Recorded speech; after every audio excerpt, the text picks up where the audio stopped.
গরুর মাংসের স্বাদের সাথে অন্য কোনো মাংসের তুলনাই হয় না। আমি যত মাংসই খাই না কেন, হাঁসের মাংস, মুরগির মাংস, খাসির মাংস, আমার কাছে গরুর মাংস খেতে খুব বেশি ভালো লাগে।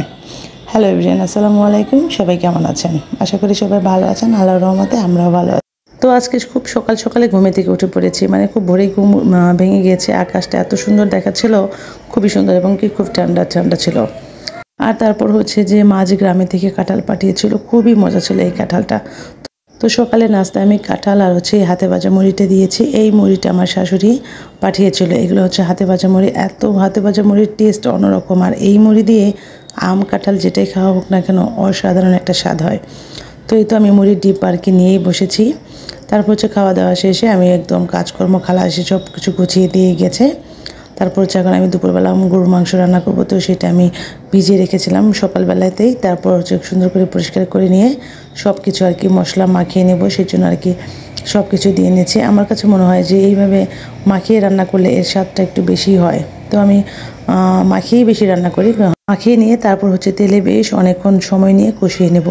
এভাবে মনে হয় যে খেতে খুব বেশি ভালো লাগে। তারপরে তো হচ্ছে যে সব কিছু দিয়ে বেশ অনেকক্ষণ মাখিয়ে নিয়েছি। তারপর হচ্ছে ভাতটা এদিকে উঠিয়ে দিলাম। আর হচ্ছে যে মেরাজের আবার পছন্দের শাক, কলমি শাক, তো কলমি শাকটাও ভাজি করে নিলাম। আর হচ্ছে মসুরির ডালটা এখানে হয়ে গেছে। ডালটা শুধু মানে আমি বসিয়ে দিয়েছিলাম সিদ্ধ হওয়ার জন্য। তারপর পরিমাণ মতো পানি দিয়ে ডালটা আরও বেশ অনেকক্ষণ জাল দিয়ে নিয়েছি। এইভাবে নিলে ডালটা দেখা যায় খুব তাড়াতাড়ি হয়ে যায়। আর আগেই বেশি করে পানি দিয়ে দিলে ডালটা হতে অনেক বেশি সময় লাগে, ডালটা সিদ্ধ হতেও বেশ সময় লাগে।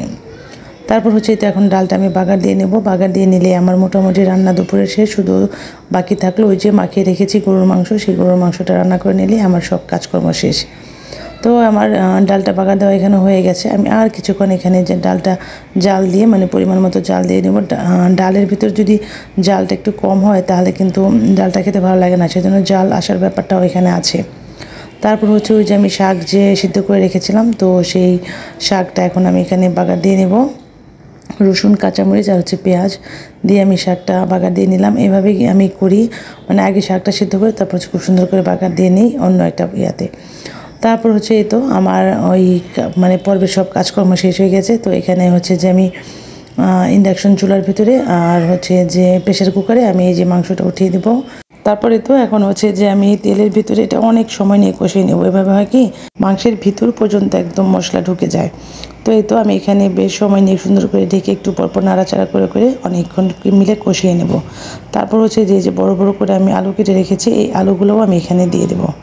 তারপরে তো অনেকক্ষণ কষিয়ে নিয়েছি অলমোস্ট। পরে এখানে পরিমাণ মতো এই যে ঝোল দিয়ে দিলাম। তারপর হচ্ছে এখন প্রেশার কুকারটা লাগিয়ে বেশ অনেকগুলো সিটি দিয়ে নেবো, কারণ মাংস নরম না হলে মেরাজ আর মাসপিক তো ঝোল খায় কিন্তু মেরাজ খেতে চায় না। তারপরে এই যে আমার ফাইনাল লুক, তরকারিটা এত সুন্দর হয়েছিল, খেতে এত মজা হয়েছিল, দেখতে যেরকম সুন্দর লাগছে তরকারিটা খেতেও মানে খুবই মজা হয়েছিল। তারপর হচ্ছে এইটুকু মাংস আমি ডিপ ফ্রিজে রেখে দেবো। তো আজকে আমার ভিডিওটা এ পর্যন্তই। আল্লাহ হাফেজ।